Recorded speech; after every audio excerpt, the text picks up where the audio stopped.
Good evening and welcome to Prime of Midlife. It is Tuesday evening and tonight may be a bit of a long one, you might want a cup of tea. Tonight we are talking about future prepping for your family. Now this is quite specific and I am in no way a financial advisor. However, the story I'm going to tell you is what we as a family have just been through. And hopefully it'll give you some clue as to how to protect either yourself or your family and your property. So obviously people in the UK of a certain age, there was a lot of them managed to buy their own house, especially when it was ex-council houses and the house prices went up and they bought themselves bigger houses, etc, etc. And some people have made a tidy profit on it, some people are just happy to live in their house. My parents were happy to live in their house. It was my grandparents. It was in a really nice area in the town. My dad, basically, he was going nowhere. Mum, I thought the same.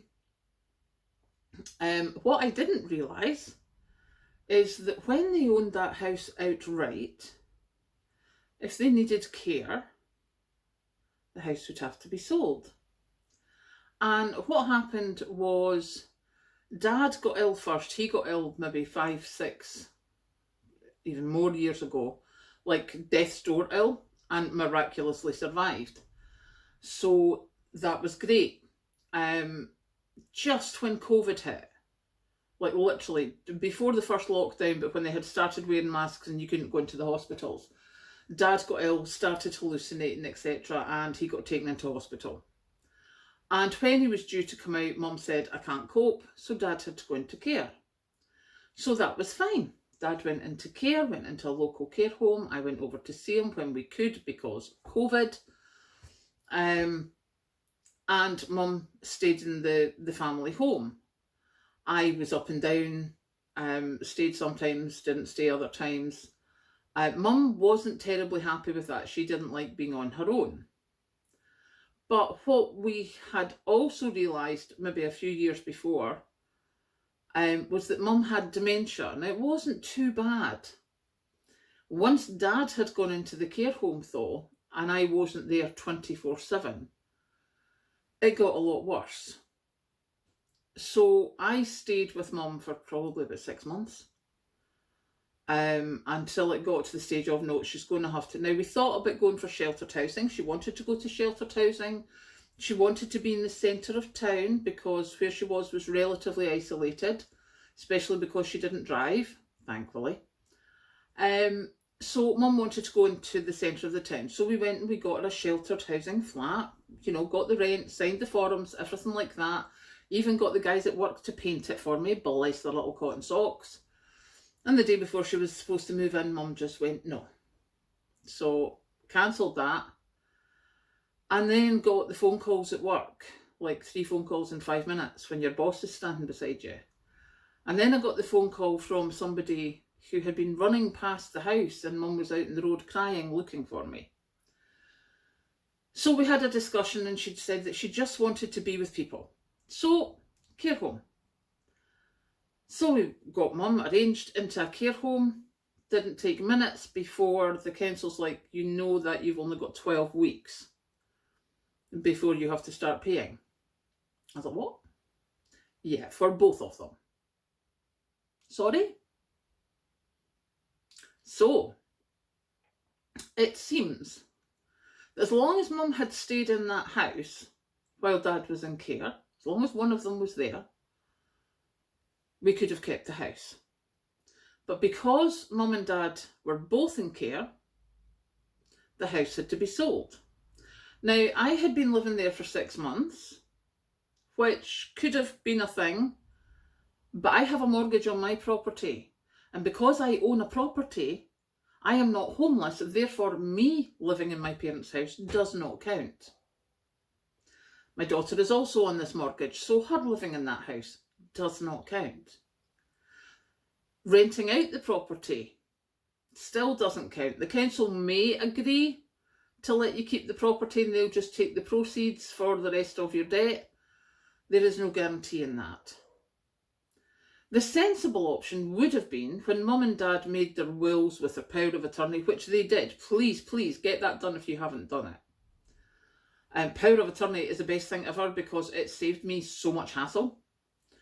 But if they had signed part of the house over to me at that time, we could probably have kept it. Now that has to be done, I think it's 8 years before you need it. So by the time this is coming out, I'm sure it's going to change and it'll probably be 10 years soon. So yeah, because we didn't know this like 8 years out, my name wasn't on the title deeds.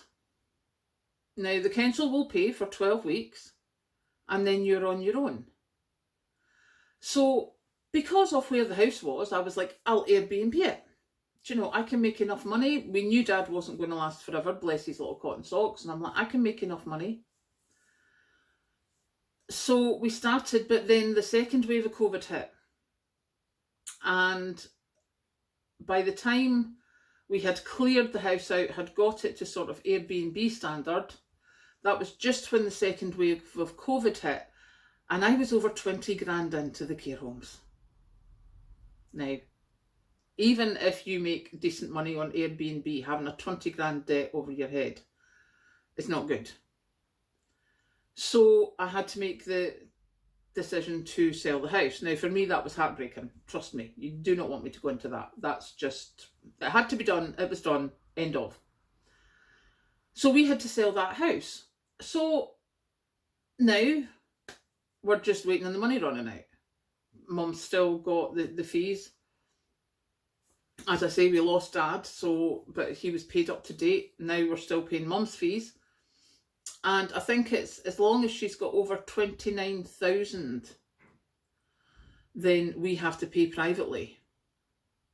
And we are very borderline on that just now, even after, you know, it was quite a pricey house. We're now running out because it's nearly 4 grand a month for the fees. And yes, people will say it's awful. And I know it is. However, for the 24-hour care, heating, food, lighting, I tried to work it out with hiring in carers, and I couldn't do it that cheap. Because a night shift carer would come in at 10 o'clock at night and leave at 8 o'clock in the morning. That's not giving me a break. So it wasn't, and that would cost £200. And that was at that time, 2 years ago. So that wouldn't have given me a break, but I mean, that was £1,000 in a week. So, you know, £4,000 for a month, well worth it. Don't let anyone tell you otherwise, especially if you're a carer, because you deserve more. So, yeah, this is where we are now. And once the money runs out, then the council will take over payments. The council will want to see Mum's bank accounts for the last however long. They will want to see everything financial to make sure that I haven't screwed them out of any money, that I haven't taken a lot of money from Mum and Dad's bank account. I will have to prove that I have looked after Mum and Dad's money well. Otherwise, I will be trying to defraud them. Now, I know down in England, Boris Johnson had said something about that, we're going to put a cap on at 86,000. It's not done it. It's not going to happen anytime soon. So if you are in such a situation, if you own your own home, get yourself covered. If you have younger family, get a will made, get power of attorney made, sign part of the house over to them, at least 50%, so they can argue with the council if you happen to have to go into a care home. Otherwise, you can be like us.